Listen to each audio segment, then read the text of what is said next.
દર્શક મિત્રોને મારા નમસ્કાર.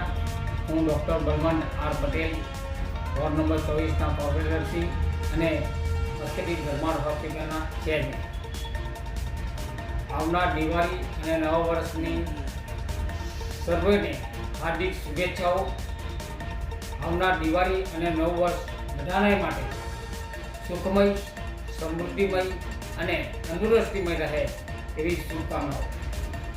દિવાળીના અને નવા વર્ષના ખરીદી કરો છો તે આપણા દેશની બનાવટની વસ્તુ જ બજારમાંથી ખરીદશો એવી હું સર્વને વિનંતી કરું છું. અને વિદેશી વસ્તુઓનો બહિષ્કાર કરશો જેથી કરીને ભારત દેશ આત્મનિર્ભર બની શકે અને દેશનું અર્થતંત્ર મજબૂત બની શકે. અને દિવાળીના દિવસે જે ફટાકડા ફોડતા હોય એ ફટાકડા સાવધાનીથી ફોડીએ જેથી કરીને કોઈ અકસ્માત ના થાય.